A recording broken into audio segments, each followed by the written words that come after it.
ফ্রিতে কিভাবে আপনারা নয়নতারা গাছের চারা তৈরি করবেন সেটাই আপনাদের সঙ্গে আজকে আমি শেয়ার করব। সো হেই এভরিওয়ান, আমি আলফা। তো আবারও একটা নতুন গার্ডেনিংয়ের ভিডিও নিয়ে চলে এসেছি আপনাদের সঙ্গে শেয়ার করতে। এখানে যে মাদার প্ল্যান্টটা দেখতে পাচ্ছেন, এই প্ল্যান্টটার বয়স হবে 1 থেকে 1.5 বছর। নয়নতারার এই হোয়াইট কালারের ভ্যারাইটিটা আমার কাছে ছিল না, তো এটা আমি কালেক্ট করেছিলাম রাস্তার পাশে। একটা মাদার প্ল্যান্টের নিচেই একটা ছোট চারা ছিল, তো সেটাই আমি তুলে এনে বসিয়েছিলাম। আর আজকে দেখতেই পাচ্ছেন মাদার প্ল্যান্টটা থেকে বীজ পড়ে কতগুলো ছোট ছোট চারা বেরিয়েছে, দেখতেই পাচ্ছেন। আমার ওই যে টবটা আছে, মাদার প্ল্যান্টের টবটা থেকে আশেপাশে তো কতগুলো চারা দেখতে পাচ্ছেন। এখানে অনেক চারা হয়েছে, এই চারাগুলোও ছোট ছোট, খুব সুন্দর লাগছে দেখতে। আমার তো খুবই ভালো লাগছে, একটা চোখের নেশার মতো। মানে আমার যে কোনো চারায় দেখলে আমার খুবই ভালো লাগে। কোনো ফুল গাছের ছোট চারা দেখলেই আমার খুব দেখতেই থাকি এরকমটা মনে হয়।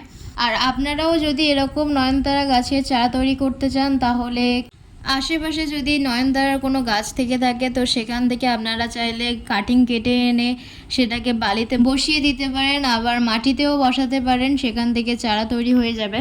আর না হলে আমার মতো একটু খুঁজে নেবেন, মাদার প্ল্যান্টের নিচেই খোঁজাখুঁজি করলে ছোট চারা পেয়ে যাবেন। কারণ নয়নতারার গাছে প্রচুর বীজ হয় এবং নিচে পড়ে সেগুলো থেকেও অনেক চারা তৈরি হয়, তো সেখান থেকেও কালেক্ট করতে পারেন। নয়নতারা গাছকে আপনারা যদি বনসাই বানান তাহলে বেশি সুন্দর লাগে। আমার এই যে মাদার প্ল্যান্টটা দেখতে পাচ্ছেন, এই মাদার প্ল্যান্টটা প্রায় 1 বছরের, বাট আমি সবসময় ডালপালা ছিটে দিই। আবারও কিছুদিন আগে আমি ডালপালাগুলো একটু কেটে দিয়েছিলাম, তো দেখতেই পাচ্ছেন কতগুলো নতুন নতুন ডাল বেরিয়েছে আর নতুন নতুন পাতাও বেরোচ্ছে।